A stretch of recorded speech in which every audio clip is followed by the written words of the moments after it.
Assalamualaikum warahmatullahi wabarakatuh. Perkenalkan, nama saya Tri Purwanti. Saya CGP Angkatan 5 dari Kabupaten Jepara. Di sini saya akan menyampaikan hasil aksi nyata dari modul 1.4. Selamat menyaksikan. Terima kasih Bu Dia, mohon izin saya mau menyampaikan terkait tugas saya dari guru penggerak, yaitu menyampaikan diseminasi terkait materi 1.4 di mana tentang budaya positif. Nah, jadi di sini saya meminta izin kepada Bu Dia serta meminta dukungan untuk menyelesaikan tugas saya di modul ini. Nah, jadi gini Bu Dia, sebelumnya saya meminta tolong untuk Bu Dia menyampaikan ke teman-teman selaku Bu Dia sebagai kepala sekolah, saya mohon dukungannya untuk proses diseminasi saya sehingga nanti bisa lancar. Ibu Tri, saya juga berterima kasih kepada Putri yang ingin mendiseminasikan tentang modul yang sudah dipelajari tersebut. Nah, saya selaku kepala sekolah di sini mendukung dan nanti juga saya siap untuk menyampaikan kepada teman-teman sebelum deadline sudah bisa terlaksana seperti itu. Terima kasih Bu Dia. Hari ini kita akan membuat yang namanya keyakinan kelas. Nah, nanti membuatnya itu per kelompok. Hari ini Bunda akan menjelaskan bagaimana kita menjadi pribadi yang ketika melakukan kesalahan bisa mengatasi kesalahan tersebut. Caranya dengan kita kembali kepada keyakinan kelas.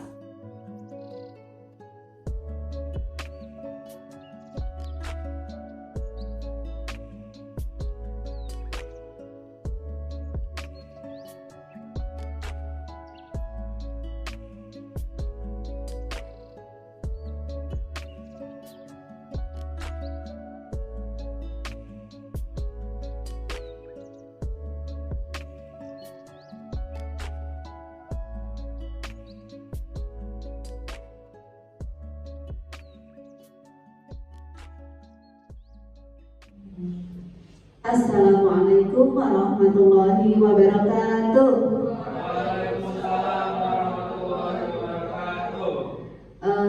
Alhamdulillahirabbil alamin wa bihi nasta'inu ala umuri dunya waddin wassalatu wassalamu ala asyrofil anbiya'i wal mursalin wa ala alihi wa sahbihi ajma'in, amma ba'd. Alhamdulillah, pada kesempatan kita hari ini bisa bertemu kembali, dan untuk di ruangan ini adalah acara yang spesial Bapak Ibu Guru. Pertama-tama sebelumnya kami sampaikan hamdalah, yaitu rasa syukur kepada Allah Subhanahu wa Ta'ala, yang mana pada kesempatan siang hari ini kita bisa berkumpul dan menyaksikan atau nanti bisa menambah ilmu dan wawasan tentunya. Kemudian sholawat serta salam tidak lupa saya hantarkan kepada junjungan kita Nabi Muhammad SAW yang kita nantikan syafaatnya fiddin wal akhirah, amin Allahumma amin. Yang kami hormati Bapak Ibu Guru SMP UT Bumi Kartini Jepara, yang kami hormati Bapak Ibu karyawan karyawati SMP UT Bumi Kartini Jepara. Tak lupa mohon maaf yang paling utama saya sampaikan kepada yang kami hormati Ibu Kepala Sekolah SMP UT Bumi Kartini Jepara, yaitu Ibu Mardiah MPDI, yang mana pada kesempatan hari ini belum bisa hadir dan diwakili atas nama Ibu Evana yang berada di samping saya. Alhamdulillah pada kesempatan kita hari ini sini saya sebagai pembawa acara untuk memberikan sedikit menghantarkan acara pada hari ini, dan kita mulai dengan bacaan basmalah bersama-sama dulu ya. Saya hantarkan Bismillahirrahmanirrahim. Selanjutnya saya sampaikan bahwa di sini saya sebagai pembawa acara membagi acara pada kesempatan kali ini. Acara yang pertama pembukaan, tadi kita sudah membuka bersama-sama dengan bacaan basmalah. Acara yang kedua inti, yaitu penyampaian materi dari Ibu CGP Angkatan 5, yaitu Ibu Tri. Kemudian acara yang ketiga penutup, nanti setelah acara inti, setelah pemateri menyampaikan beberapa materi, nanti adalah penutup yang terakhir. Untuk menyingkat waktu, kita sudah masuk ke sesi yang kedua, yaitu inti. Namun sebelumnya saya akan meminta dan memohon sambutan dulu dari Ibu Kepala Sekolah SMP UT yang di sini diwakili oleh Ibunda Evana. Waktu dan tempat kami persilakan.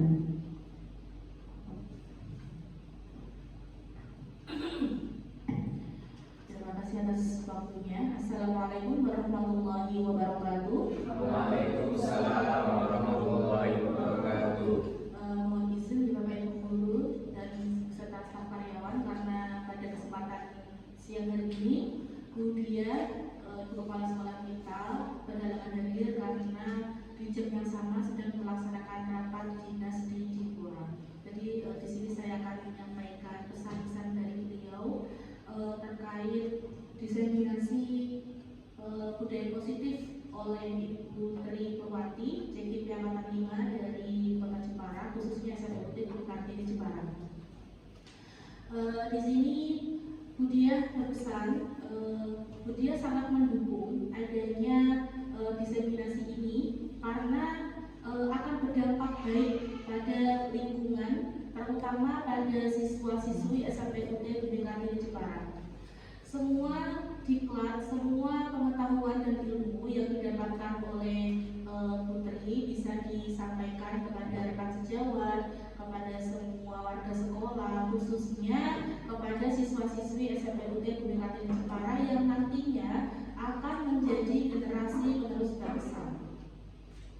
Nah, pendidikan guru penggerak ini juga sebenarnya program dari pemerintah yang sangat positif yang Bapak Ibu bisa ikuti. Semoga Putri menjadi salah satu guru yang mengawali dari guru penggerak di SMPUT ini dan menjadi motivator terhadap teman-teman, terhadap semua warga sekolah sehingga bisa bergerak ke arah yang positif. Jadi di sini tidak bisa saya lakukan sendiri.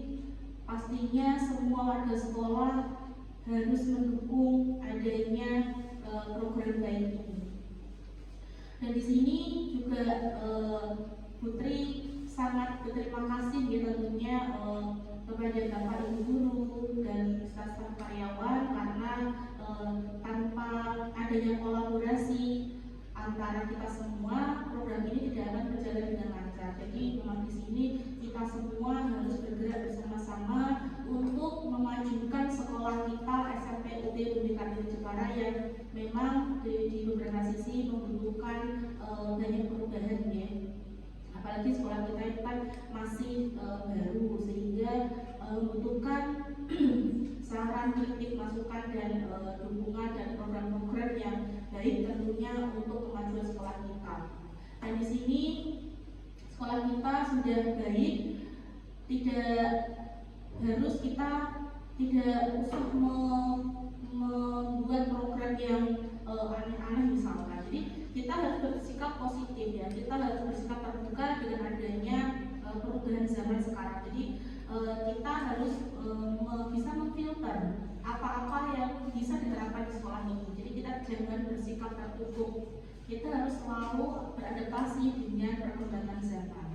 Jadi sekali lagi Ibu Kepala Sekolah sangat mendukung adanya program ini dan khususnya diseminasi pada siang hari ini yang dilaksanakan oleh Putri kepada semua warga sekolah yang hadir pada kesempatan siang ini.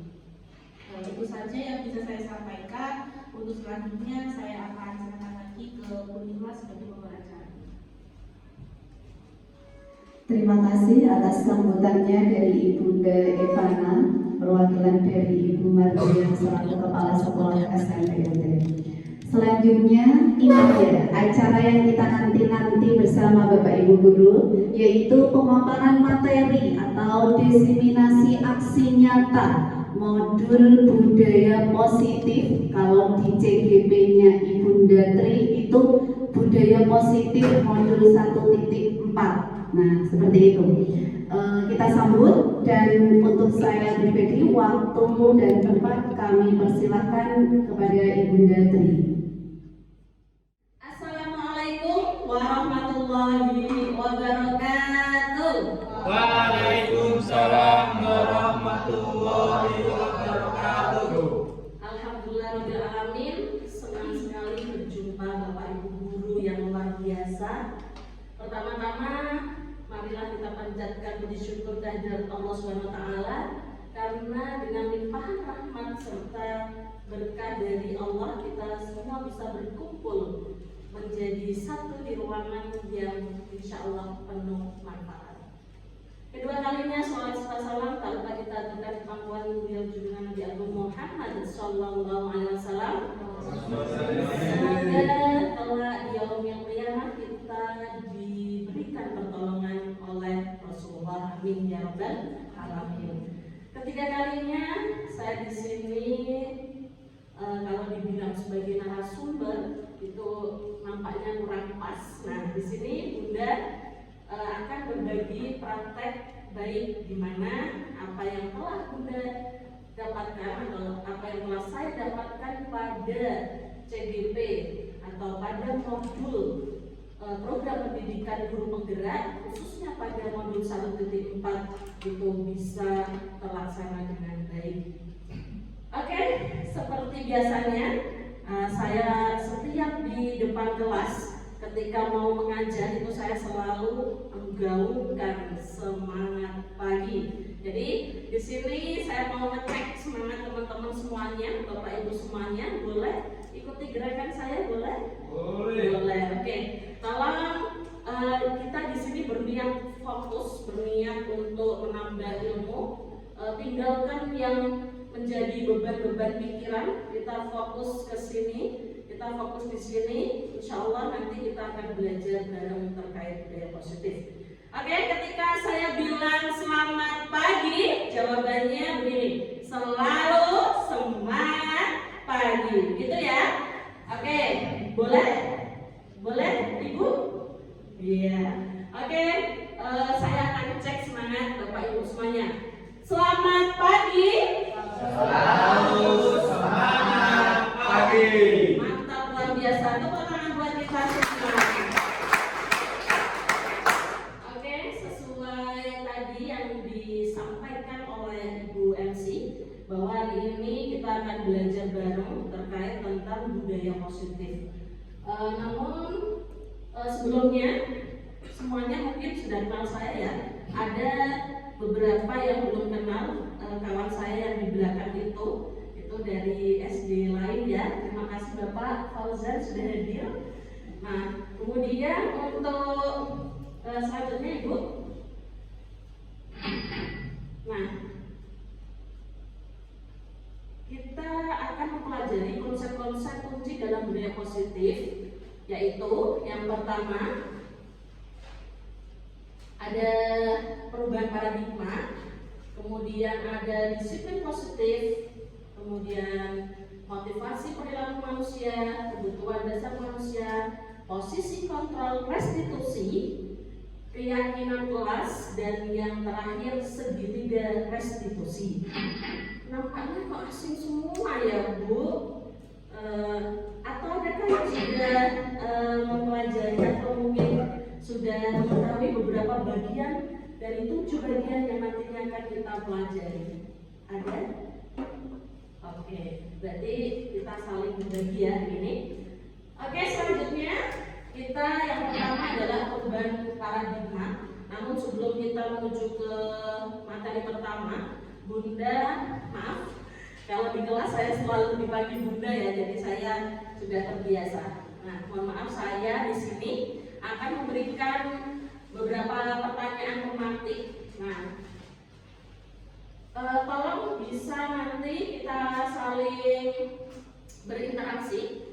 Nah, kira-kira apakah setuju atau apakah Anda setuju dengan pernyataan ini? Pernyataan pertama, hukuman dapat mendisiplinkan anak. Gimana Bapak Ibu? Dari pernyataan hukuman dapat mendisiplinkan anak. Kira-kira ada yang mau berpendapat bagaimana dengan pernyataan yang ada di depan? Halo? Masih semangat? Masih. Masih. Nah, ini agak lemes-lemes kenapa ya? Nah, kita berharap di sini kita sharing bersama teman-teman semuanya, kita saling berbagi, belajar. Oke, ada yang mau berpendapat sebelum ke pertanyaan selanjutnya?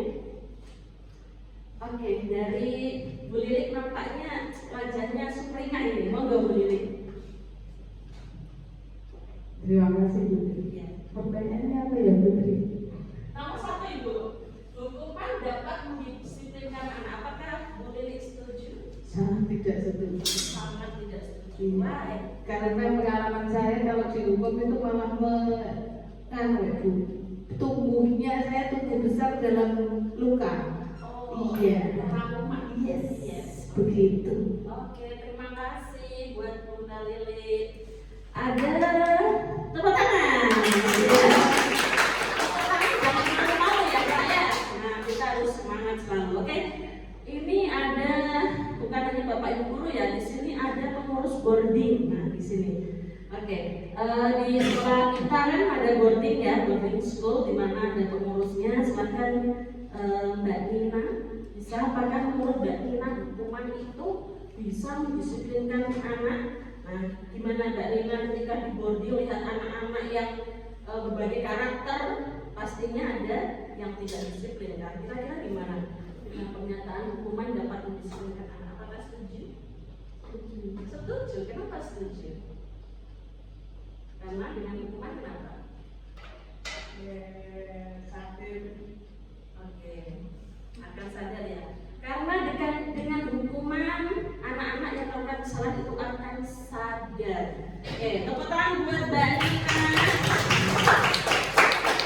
Oke, selanjutnya pertanyaan yang kedua. Pemberian hukuman dengan hal positif seperti membaca atau membersihkan halaman sekolah dapat meningkatkan disiplin anak. Nah, ini kalau tadi sudah dari ibu-ibu, sekarang Bunda terus. Saya mau ke Bapak Rafael. Gimana Bapak Rafael? Menurut Bapak? Pertanyaan yang kedua, pemberian hukuman dengan hal positif seperti membaca atau membersihkan halaman sekolah dapat meningkatkan disiplin anak. Setuju tidak? Saya setuju. Ya, karena dapat membuat kapal. kapok. Ya. Oke, tepuk tangan buat Pak Rafael. Ini ya Pak. Biasanya memang kalau ada hukuman, baik itu hukuman positif atau hukuman negatif, itu biasa membuat trauma, kapok dan lain sebagainya. Nanti kita akan bahas di pembahasan selanjutnya ya. Kemudian yang ketiga, memberi penghargaan. Penghargaan bisa berupa hadiah, bisa berupa pujian. Nah, dapat meningkatkan motivasi belajar anak. Nah, di sini alhamdulillah sudah hadir siswa juga di sini kelas 9. Kira-kira siapa?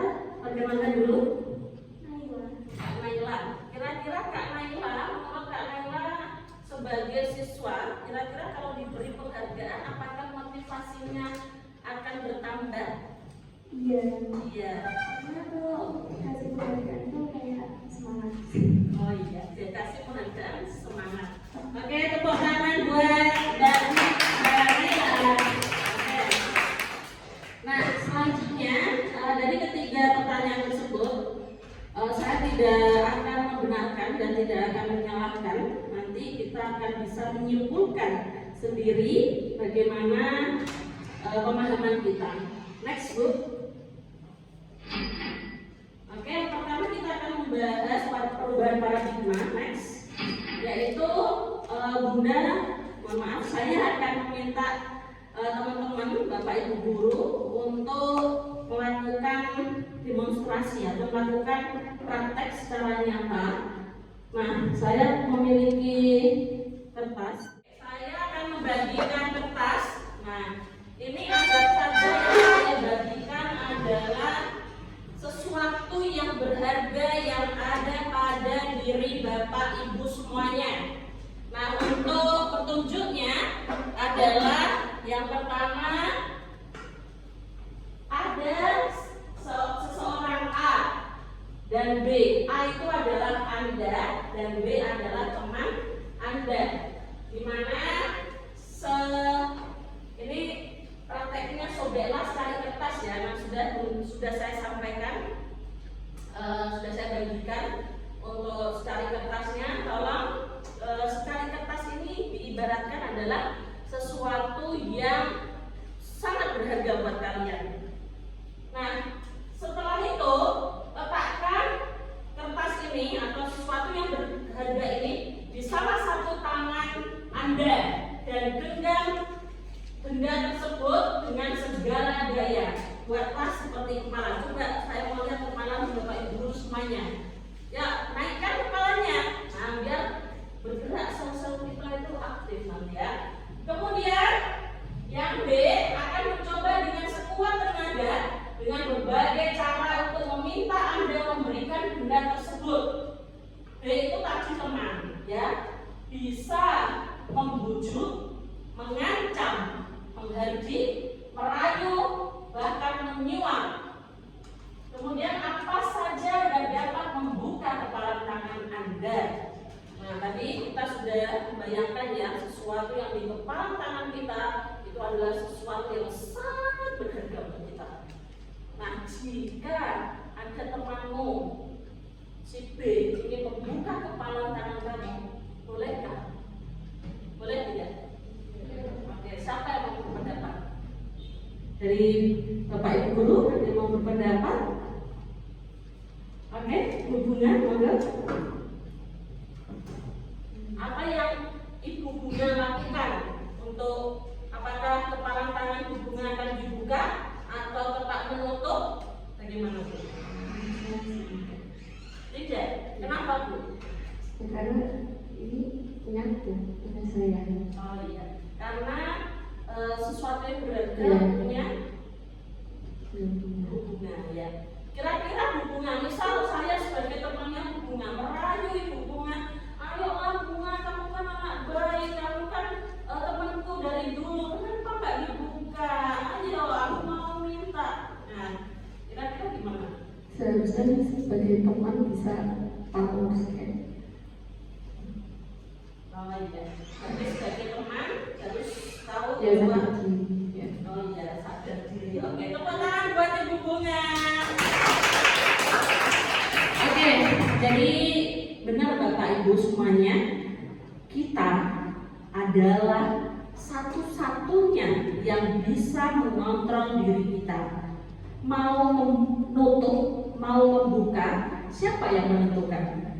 Kita sendiri. Maka dari itu kita harus memiliki posisi kontrol terbaik untuk diri kita. Ya, jadi apapun keputusan itu adalah di tangan kita. Oke, next. Nah, sekarang perubahan paradigma teori kontrol. Ada beberapa ilusi kontrol. Nah, ilusi itu seperti adanya gitu ya, guru mengontrol murid. Nah, dimana selalu guru itu pasti mengontrol muridnya, pasti ingin muridnya melakukan sesuatu sesuai dengan permintaannya. Kemudian ada ilusi bahwa kritik dan membuat orang merasa bersalah dapat menguatkan karakter. Jadi ada pemahaman kita atau ilusi kita bahwa prinsip itu kritik itu dapat menguatkan orang merasa bersalah, dapat menguatkan karakter. Yang ketiga, ilusi bahwa semua penguatan positif efektif dan bermanfaat.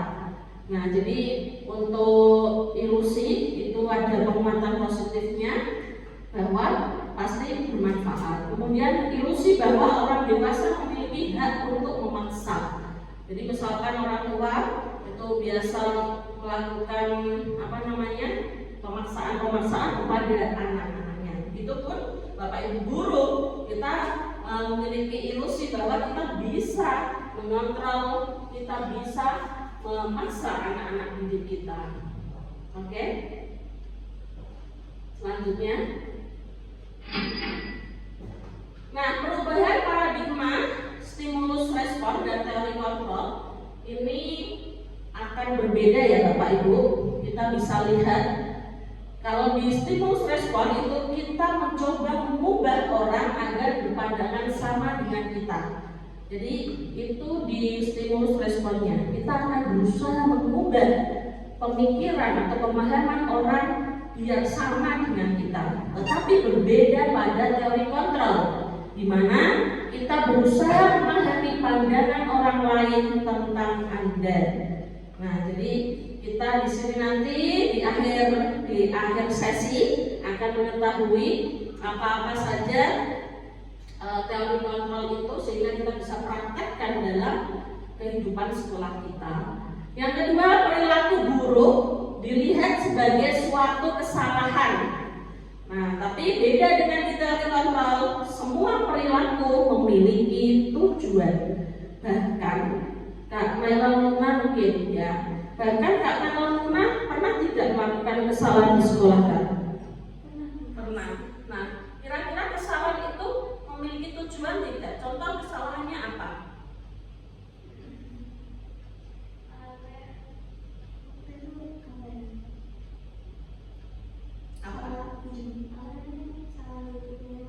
Ya, salah ambil punya orang, terus setelah itu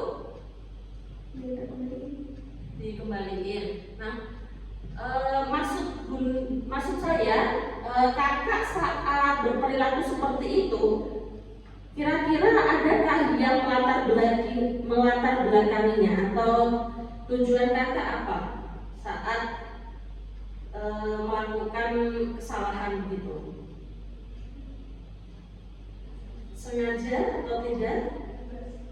Tidak sengaja. Nah, contoh misal, pernah tidak Bapak Ibu guru mendapati siswa kita mencontek? Pernah? Pernah. Kira-kira siswa kita kalau mencontek, siswa kita itu punya tujuan nggak ya?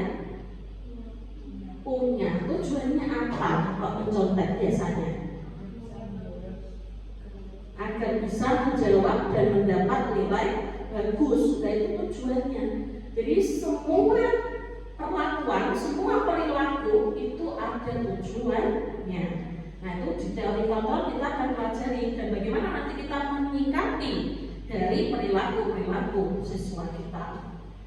Selanjutnya, orang lain bisa mengontrol saya. Itu kalau di stimulus respon, kalau di teori kontrol hanya Anda yang bisa mengontrol diri Anda. Tadi kita kepalkan tangan, ada benda, hanya kita yang bisa membuka atau menutup, karena kita lah yang bisa mengontrol diri kita sendiri.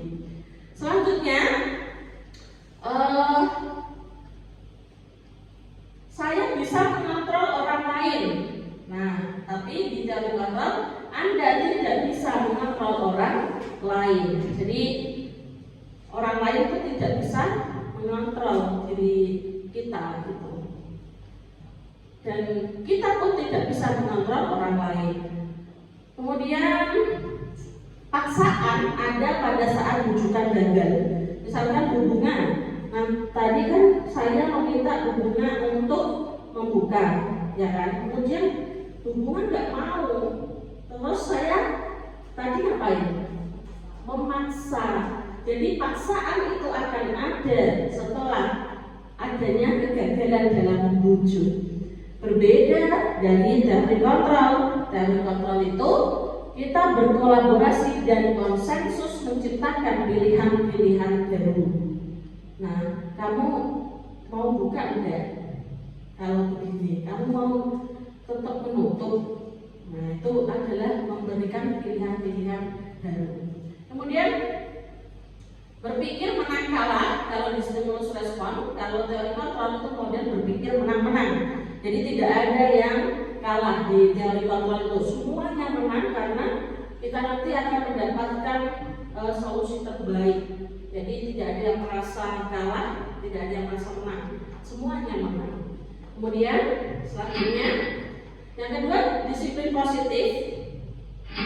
Nah, dimana ketika kita mendengar disiplin, ya kata disiplin, tentunya banyak orang yang menghubungkan dengan suatu tata tertib, teratur, dan kepatuhan pada peraturan. Padahal Bapak Ibu, arti dari kata disiplin itu berasal dari bahasa Latin yang dari kata disiplina yang berarti belajar. Nah, namun dalam budaya kita makna kata disiplin telah berubah menjadi sesuatu yang dilakukan seseorang pada orang lain untuk mendapatkan kepatuhan. Nah, kalau kita ke anak didik kita dengan kata disiplin, berarti kan anak didik kita melakukan apa yang sesuai dengan peraturan, betul tidak? Nah, berarti kalau tidak disiplin, berarti tidak melakukan apa-apa yang sesuai dengan peraturan. Nah, kemudian cenderung menghubungkan kata disiplin dengan ketidaknyamanan, bukan dengan apa yang kita hargai atau pencapaian suatu tujuan mulia. Next.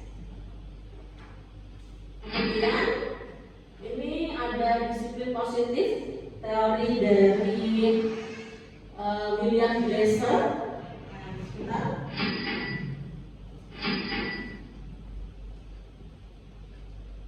Jadi teori positif ini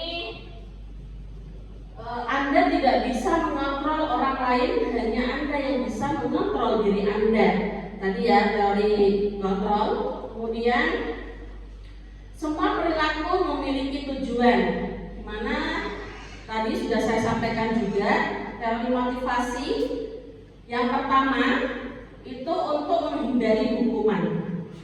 Kak Nela Muna yang sebagai siswa ya, kira-kira kakak itu ketika melakukan kedisiplinan itu ada dalam pikiran kakak tidak untuk menghindari hukuman, biar tidak dihukum, jadi saya mending disiplin, betul tidak? Tuh. Gimana? Ya gitu. Apa? Ya. Kayak begini. Misal berbeda telat, kamu harusnya berangkat awal biar nggak dihukum nanti ngapain. Oh iya. Berangkat sekolah lebih awal atau tidak telat supaya tidak dapat hukuman. Nah, kemudian yang kedua untuk mendapatkan imbalan. Nah, misal Bu Davina pasti tentunya ada siswa-siswa kita yang melakukan kegiatan ataupun dia bisa menyelesaikan persoalan dengan cepat, tentunya menginginkan suatu imbalan tidak? Ya, contohnya imbalan apa? Kalau Bu Davina melihat anak-anak kita, seperti apa imbalan berupa apa? Oke, biasanya berupa suatu pujian atau penghargaan. Jadi Bapak Ibu semuanya, untuk menghindari hukuman dan untuk mendapatkan imbalan itu masih dalam kategori motivasi ekstrinsik, di mana kita tahu motivasi ekstrinsik itu berasal dari luar, bukan dari dalam diri sendiri, sehingga sifatnya jangka pendek. Nah, kenapa? Karena tidak muncul dari diri sendiri, tidak muncul dari kesadaran bahwa hal itu harus dilakukan dan tidak dilakukan, itu belum ada. Tetapi berbeda pada untuk menghargai diri sendiri. Inilah yang termasuk motivasi intrinsik. dimana oh aku tidak mau telat karena aku adalah seseorang yang disiplin. Aku mau mengerjakan soal dengan cepat karena aku memiliki keyakinan kalau belajar adalah tugas saya. Nah, jadi kalau ada motivasi intrinsik yang dari dalam diri kita sendiri, maka nanti akan berjangka panjang. Ada tidaknya hukuman, ada tidaknya imbalan tidak menjadikan itu sebagai dasar kita melakukan sesuatu. Itu ya Bapak Ibu ya. Kemudian ada nilai kebajikan universal yang nantinya dijadikan keyakinan kelas. Nah, di keyakinan kelas inilah Bapak Ibu yang kemarin sudah saya sampaikan kepada Bapak Ibu semuanya terkait tentang bagaimana kita membuat keyakinan-keyakinan kelas, bukan lagi konsekuensi, bukan lagi peraturan, melainkan keyakinan apa yang nantinya menjadi pribadi kita. Contoh, kemarin kelas 7A ya, kelas 9A juga sudah ya. Kelas 9A juga sudah dibuat keyakinan kelas bersama Ibu Wali kelas masing-masing. Ibu Davina yang di kelas 8A sudah juga ya. Nah, keyakinan apa Bu Davina yang kemarin Ibu sampaikan di saat aksi nyatanya? Membuat apa?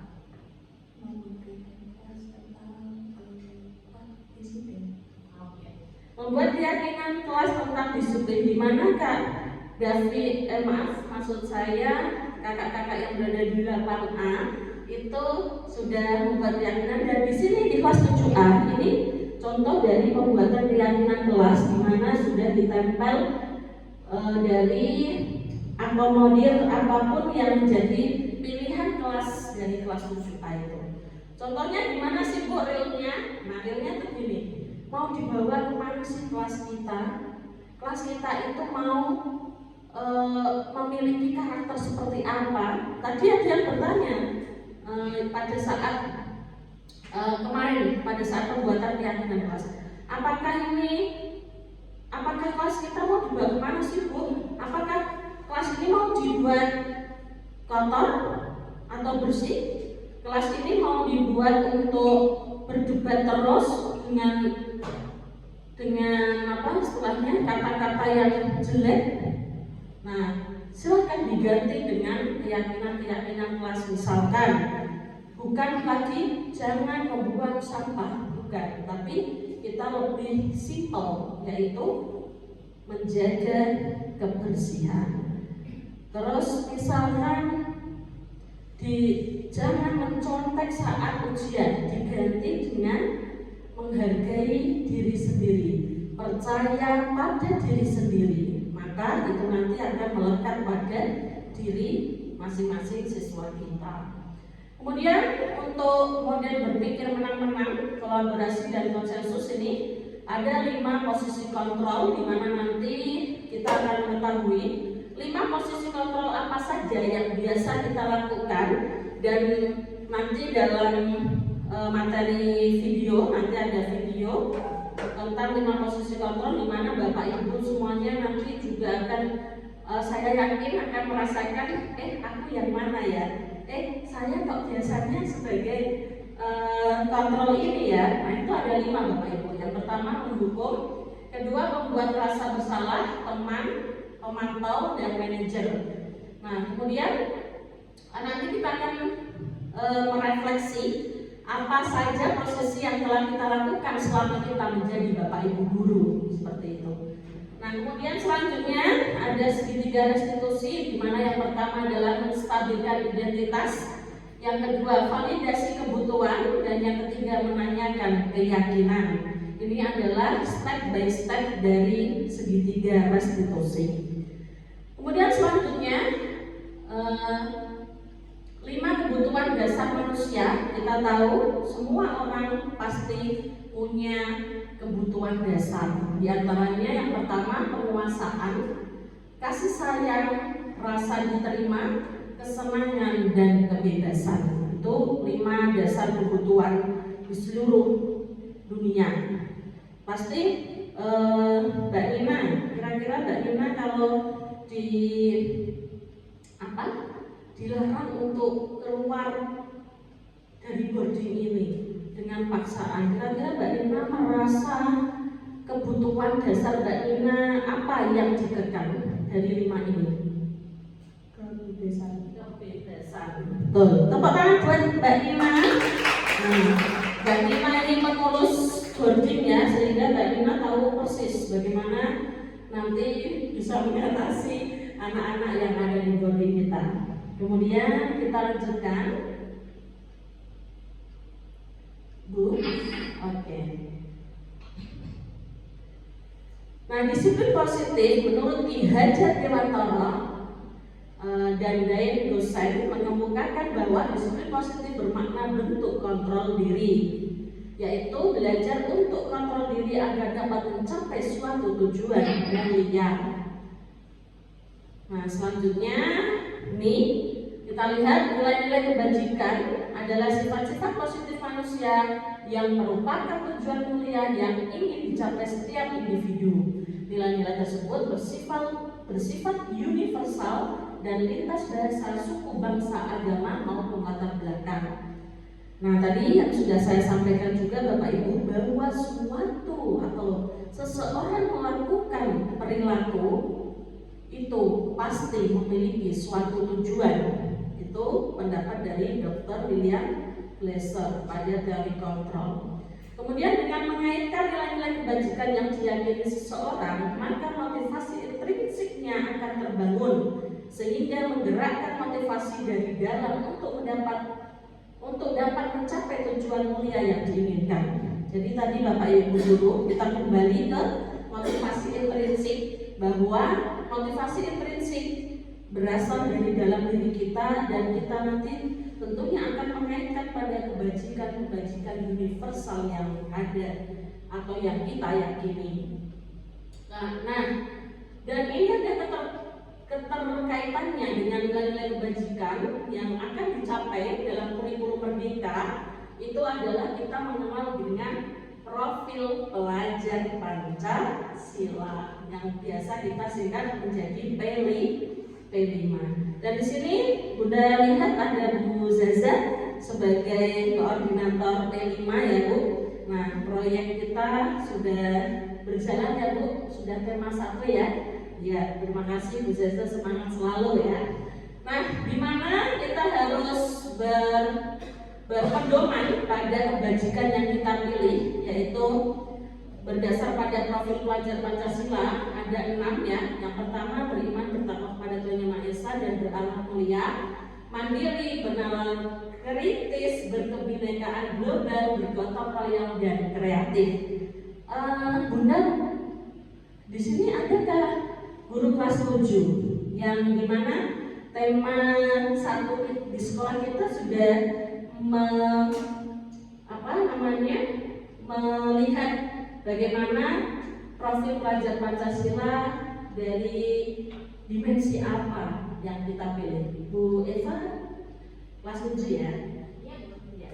Boleh disampaikan untuk proyek kita yang proyek matematika, yang proyek bahasa Indonesia, IPA, dan STK. Oke, sejauh ini saya sudah menerapkan proyek di kelas 7 berjalan lancar dan efektif karena siswa itu tidak terbebani dengan banyak tugas. Jadi tugas itu bisa disesuaikan dengan mata pelajaran lain dan bisa dikolaborasikan dengan mata pelajaran lain sehingga membuat siswa itu lebih bernalar kritis dan bisa menghubungkan koneksi antar materi dari satu materi ke materi yang lain antar mata pelajaran seperti itu. Siap. Terima kasih Bunda Eva sudah menyampaikan, tepuk tangannya dong. Ya. Oke, jadi bernalar kritis diambil untuk tema 1, nanti untuk tema 2 Bu Zaza kemarin saat rapat menyampaikan tema 2 itu kita ambil gotong royong dan apa Bu? Kreatif ya? Iya, gotong royong dan kreatif. Dimana kita mau melihat bagaimana sih sikap ataupun karakter gotong royong sama kreatif di sekolah kita. Oke, next. Kemudian yang ketiga ada motivasi perilaku manusia.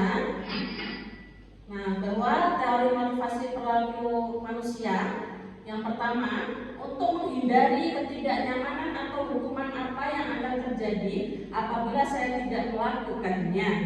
Bapak Ibu, mari kita cermati, ini masih termasuk motivasi eksternal. Kemudian yang kedua, untuk mendapatkan imbalan dari orang lain atau institusi apa yang akan saya dapatkan apabila saya melakukannya. Ini masih ada kata-kata imbalan, berarti masih eksternal apa internal? Eksternal. Oke Pak, mantap semuanya. Selanjutnya, untuk menghargai diri sendiri, yaitu saya akan menjadi orang yang seperti apa bila saya melakukannya. Dari diri sendiri, termasuk internal apa eksternal?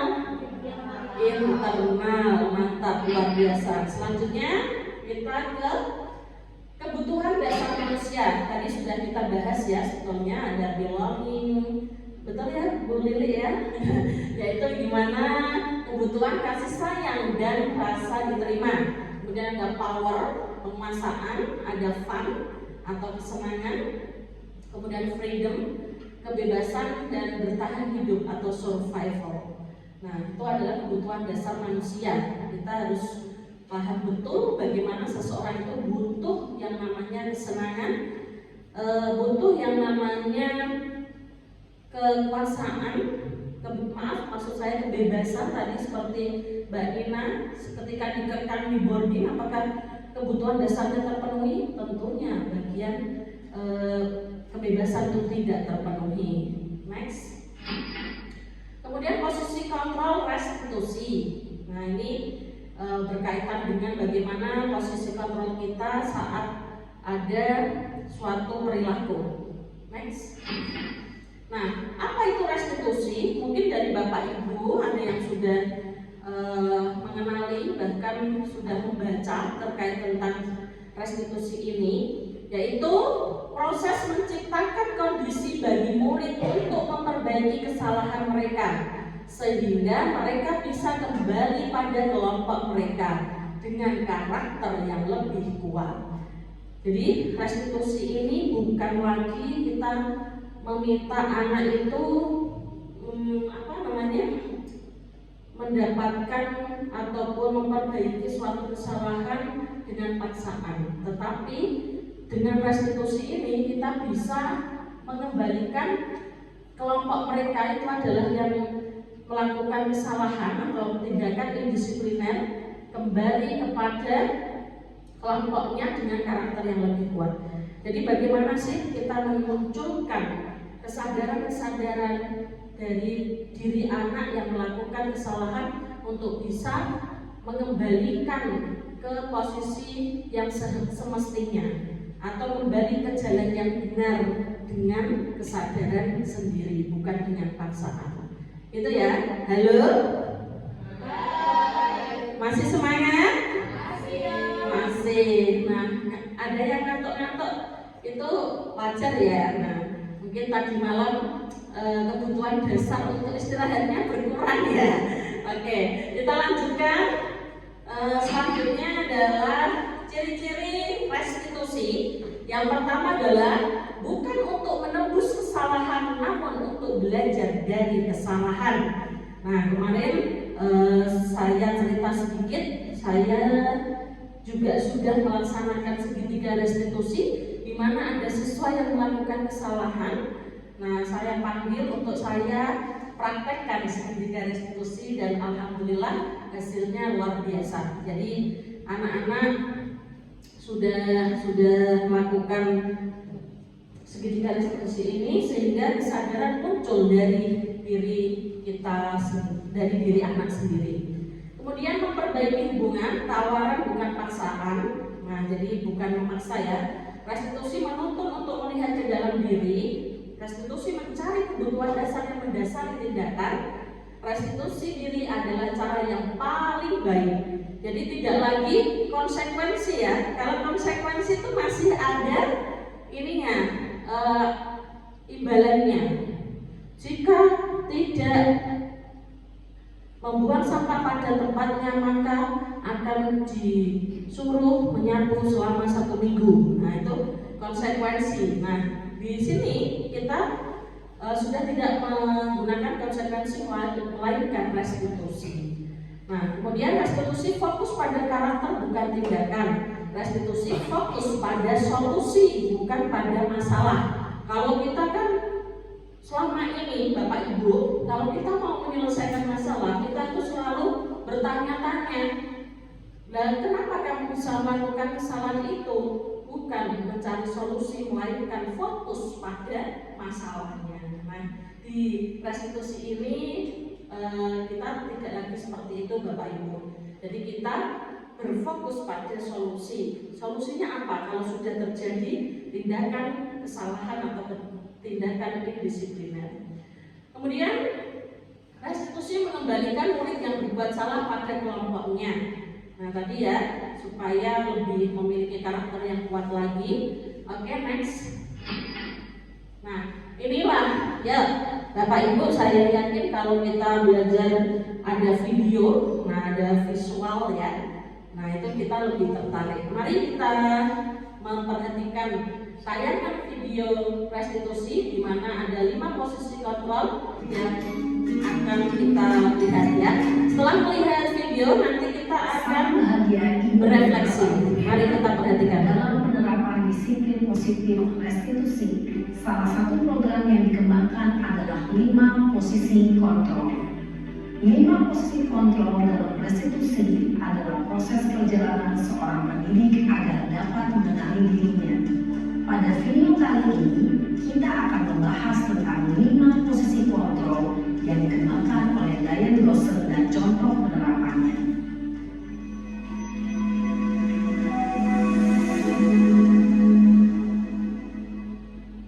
5 posisi kontrol itu adalah 1. Posisi penghukum. 2. Posisi pembuat merasa bersalah. 3. Posisi teman. 4. Posisi pemantau atau monitor. Dan 5. Posisi manajer.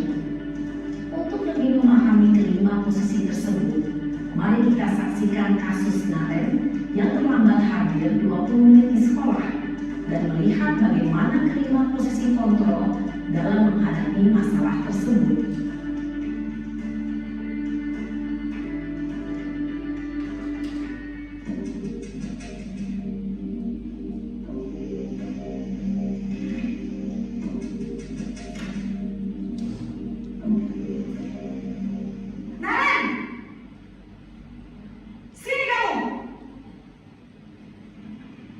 Selamat pagi, Bu.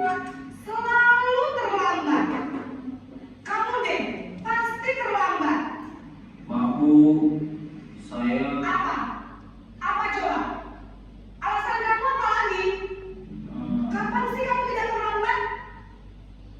Malas sekali ya kamu jadi anak. saya Dasar pemalas. Gak kapok-kapok sih kamu. Sudah berapa kali terlambat? Sana, kamu keliling lapangan basket 2 kali. kenapa saya harus keliling lapangan basket, Bu? Kenapa? Kamu melawan ibu. Berani-beraninya jawab. Sudah terlambat, masih berani jawab pula. Sekarang, keliling lapangan basket 5 kali sekalian. Biar kapok. Cepat. Pergi sana ke lapangan basket.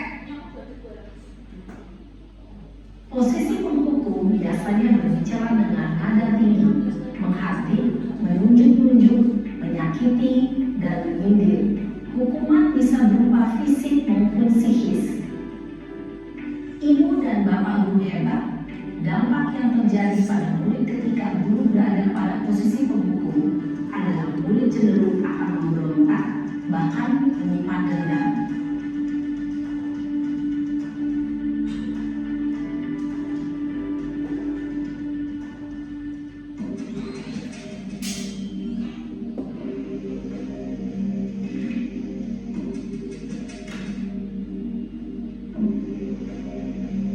Naren!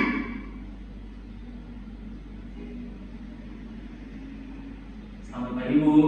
Naren! Kamu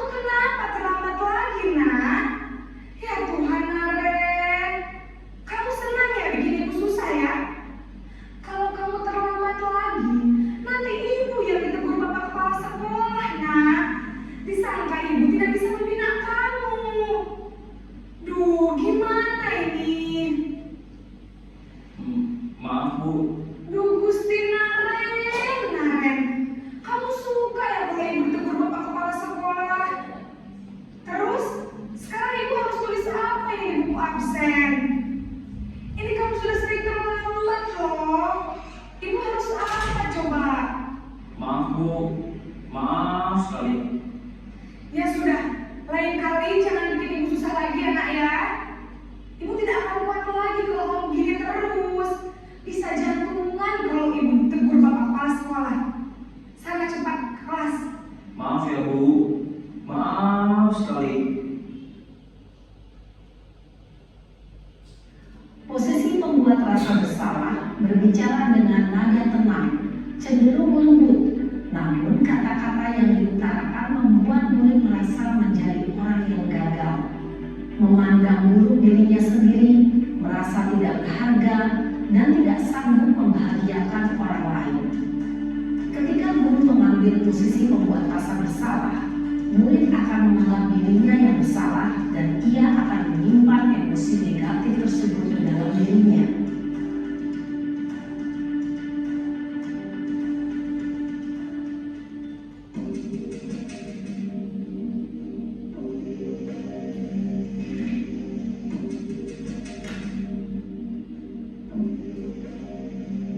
Naren!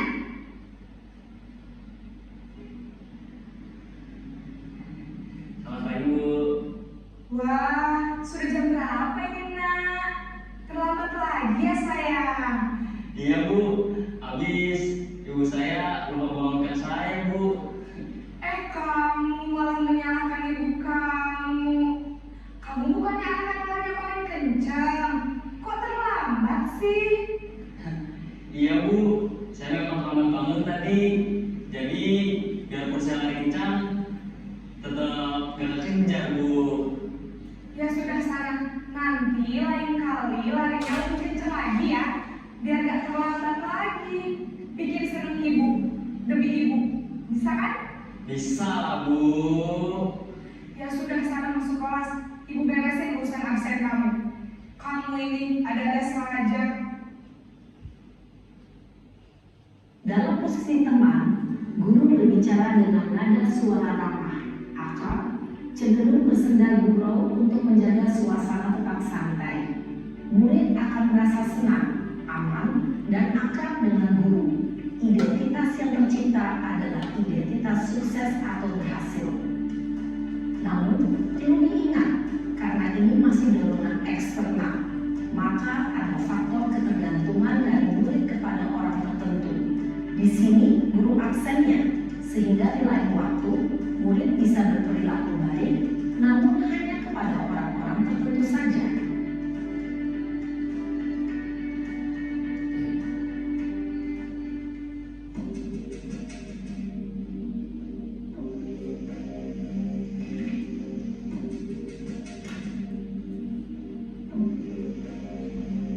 Naren!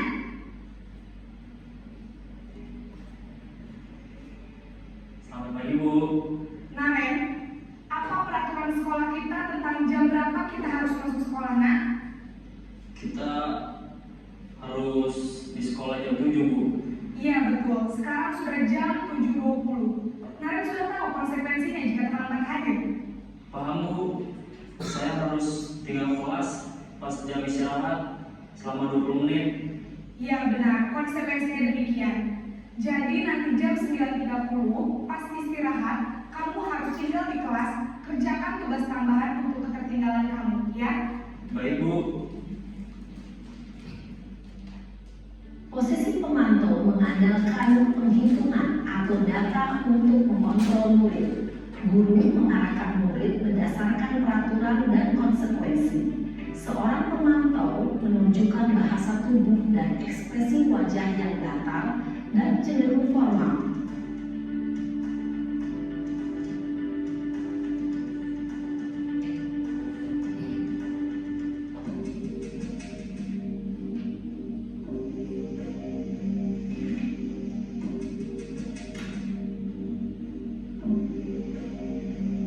Naren!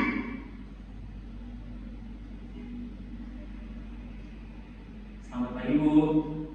Selamat pagi Naren. Bu, saya terlambat. Iya, sekolah masuknya jam 7, sekarang sudah jam 7.20. Jadi sekarang bagaimana ini, Naren? Maaf Bu, saya lupa setel alarm saya semalam. Baiklah, menurut kamu, keyakinan sekolah yang mana yang perlu kamu tingkatkan? Menghargai diri sendiri dan orang lain mungkin ya Bu. Setuju. Jadi, apakah Naren meyakini prinsip saling menghormati tersebut? Iya Bu, saya meyakininya. Apakah Naren bersedia memperbaiki masalah keterlambatan ini? Bersedia Bu. Bagaimana kamu akan memperbaiki masalah keterlambatan ini? Saya akan coba untuk tidak lupa menyetel alarm saya Bu. Baik, kalau Naren lupa menyetel alarm di rumah, ada orang yang kira-kira bisa bantu mengingatkan tidak? Ada Bu, kakak saya, Kak Emma.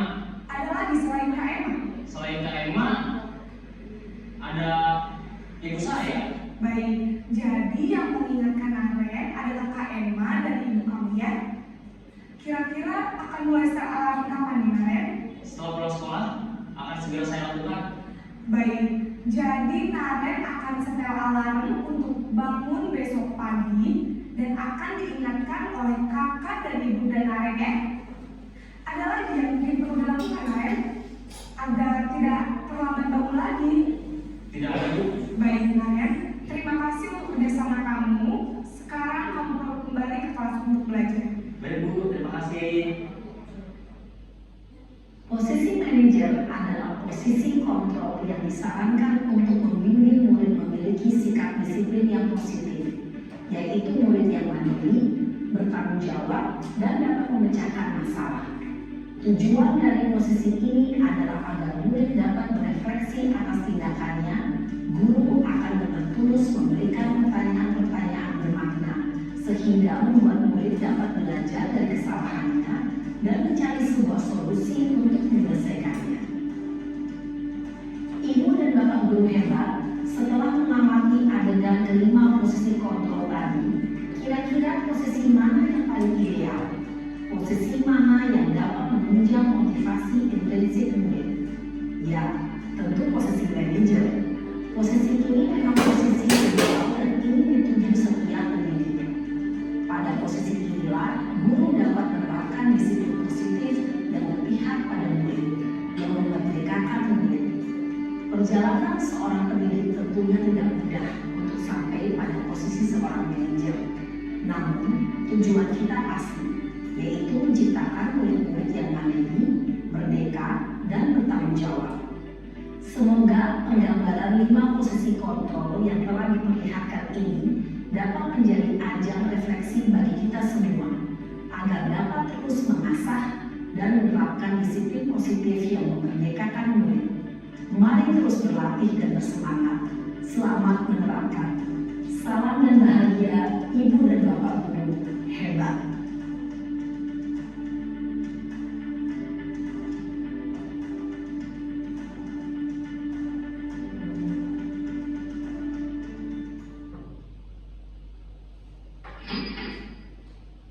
Oke, bagaimana kesan Bapak Ibu melihat video tadi, tayangan ada 5 posisi kontrol. Tadi sudah dilihat semuanya ya. Ada berapa Bapak Ibu? 5. Apa saja? Penghukum, membuat merasa bersalah, oke? Posisi teman, kemudian pemantau, dan yang terakhir manajer. Dari kelima posisi kontrol, kira-kira Bapak Ibu mana yang sering dilakukan? Semuanya, ya lihat semuanya. Tapi kalau sudah melihat video telekontrol ini, Bu Lili bagaimana atau apa yang menurut Bu Lili paling tepat untuk menjadi seorang guru? Kontrolnya di bagian apa, Bu?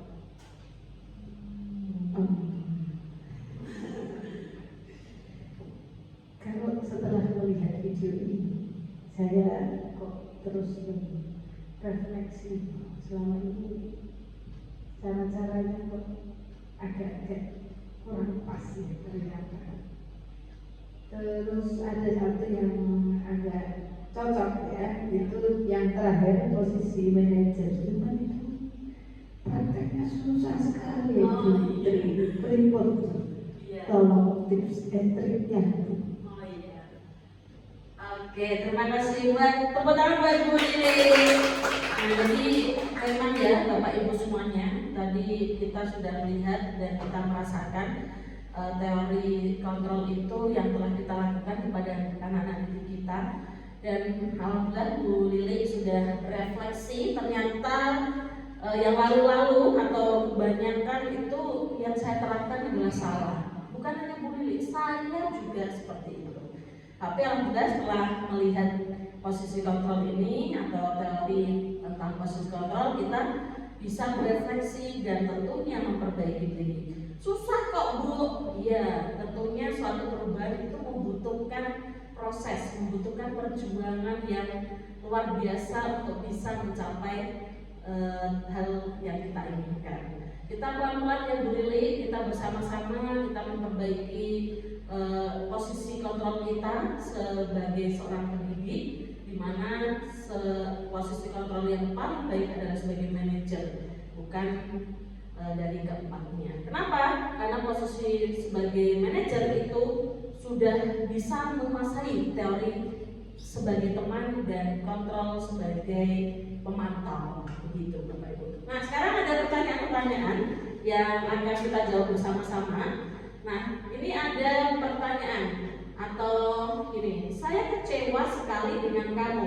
Kira-kira kalau dijawab sebagai kontrol apa di sini? Kalau bilang saya kecewa sekali dengan kamu, kira-kira apa Bapak Ibu?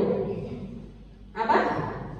Dari 5 itu, penghukum, teman, pemberi rasa bersalah atau merasa bersalah itu, terus pemantau dan manajer. Kira-kira apa? Coba klik, ya, pintar semuanya. Oke, next. Kamu tidak pernah benar melakukannya. Apa kira-kira? Penghukum. Oke, mantap Mbak Nina.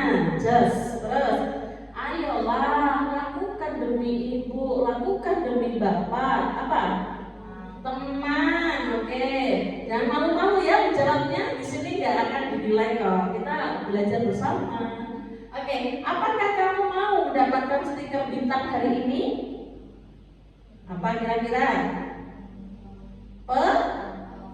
Pemantau. Dan ini betul terus ya tadi, mantap ya. Lanjut. Bagaimana kamu bisa menyelesaikan masalah ini? Apa kontrolnya? Manager. Oke, next. Kamu selalu yang paling terakhir. Apa kira-kira? Penghukum. Nah, tepuk tangan buat kita semua. Mantap. Alhamdulillah sudah menguasai ya beberapa. Nah, ini tadi 5 posisi kontrol yang sudah saya sampaikan atau sudah terringkas dalam video, di mana penghukum bagaimana cara membuatnya, biasanya sambil menghardik kamu itu nah, tadi kan suaranya sampai lantang ya, sambil memegang apa tuh, saya pernah begitu, pernah sering tapi setelah belajar ini insya Allah kita bisa memperbaiki semuanya. Oke, next. Kemudian keyakinan kelas. Nah, inilah yang mengapa tidak peraturan saja, mengapa harus keyakinan kelas? Karena kalau keyakinan kelas adalah dari motivasi intrinsik yang ada dalam diri kita sendiri. Nah, ini contoh dari keyakinan kelas yang sudah dibuat. Jadi alhamdulillah anak-anak di SMP UT sudah membuat keyakinan kelas. Tidak lagi ada konsekuensi, tidak ada lagi peraturan. Nanti kita akan ganti konsekuensi. Kita akan ganti sebagai keyakinan kelas. Keyakinan kelas apa? Tadi yang ada pada diri kita berpedoman pada profil pelajar Pancasila.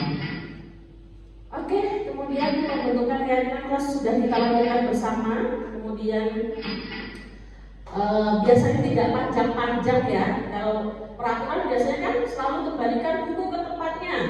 Kemudian dilarang mengganggu orang lain. Tapi keyakinan kelas kita tulis lebih ringkas. Contohnya misal dilarang mengganggu orang lain. Nah, keyakinan kelas kita yang yakini adalah menghormati orang lain. Selanjutnya, dan masih banyak contoh-contoh ya. Nah ini juga bagaimana perbedaan konsekuensi dan restitusi. Kalau konsekuensi sesuatu harus terjadi, nah atau resiko yang harus dialami ketika sesuatu terjadi gitu. Kalau restitusi itu merupakan suatu pilihan atau tawaran ya, bukan paksaan. Oke, next. Nah, kemudian yang terakhir Bapak Ibu, yaitu terkait tentang segitiga restitusi, di mana tadi sudah saya sampaikan juga. Yang pertama adalah kita menstabilkan identitas. Jadi biasanya Bapak Ibu guru itu mungkin sudah melakukan ya setiap harinya, tapi kita tidak paham, belum tahu ternyata kita tuh dalam kehidupan sehari-hari sudah melakukan segitiga restitusi. Nah, contohnya pertanyaannya, setiap orang pasti pernah melakukan kesalahan. Kamu bukan satu-satunya yang pernah melakukan ini. Nah, itu tujuannya adalah untuk biar anak itu tidak merasa bahwa dia yang paling buruk, bahwa dia yang paling jelek. Dia melakukan hal itu karena ada alasannya. Makanya kembali lagi, orang berperilaku karena memiliki tujuan gitu. Kemudian yang kedua tadi, nah lagi Bu. Nah, jadi yang kedua validitas kebutuhan, yaitu contohnya kamu tentu punya alasan mengapa melakukan itu, mengapa melakukan kesalahan itu, ditanya terlebih dahulu. Kemudian bagaimana menanyakan keyakinan, yaitu nilai-nilai yang telah kita sepakati itu apa. Kenapa bisa menolak orang lain, sedangkan keyakinan kelas kita adalah menghormati orang lain. Kira-kira pas enggak dengan keyakinan kelas kita? Nah, maka kita harus menanyakan keyakinan kita. Oke Bu, lanjut. Kemudian untuk membuat anak yang merasa gagal karena berbuat salah menjadi positif terhadap dirinya. Nah itu ciri-ciri menstabilkan identitas. Next. Nah ini perkataan tadi ya yang sudah kita sampaikan. Ada banyak pernyataan. Oke, next Bu. Selanjutnya validasi kebutuhan, itu membantu siswa mengenali basic kebutuhan yang ingin dipenuhi. Nah tadi ada 5 ya, sudah kita sampaikan kebutuhan dasar. Ini kata-kata Bapak Ibu guru yang tepat untuk validitas kebutuhan. Selanjutnya, nah ini ada menanyakan keyakinan dari proses terakhir, yaitu apa nilai yang kita percaya di kelas 1 sekolah kita. Nah, keyakinan lagi dimunculkan untuk identitas kelas kita. Nah ini intervensi 30 detik. Mari setelah kita mempelajari terkait tentang budaya positif, 30 detik kita jawab dalam hati kita masing-masing apa dan bagaimana terkait tentang pertanyaan-pertanyaan ini, jawab dalam hati Bapak Ibu. Monggo.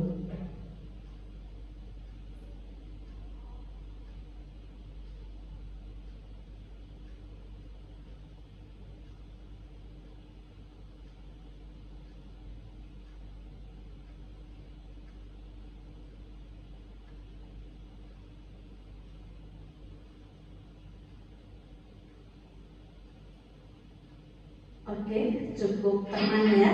Selanjutnya salam dan bahagia. Terima kasih. Begitu materi dari saya. Demikian.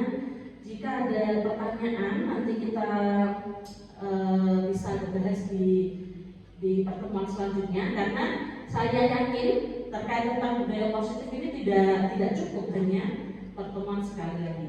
Nah, begitu dari saya. Mungkin ada kata-kata yang salah, mohon saya dimaafkan, dan semoga ini bisa menjadi wawasan, bisa menjadi ilmu buat kita semua. Dari saya cukup sekian, terima kasih untuk semuanya.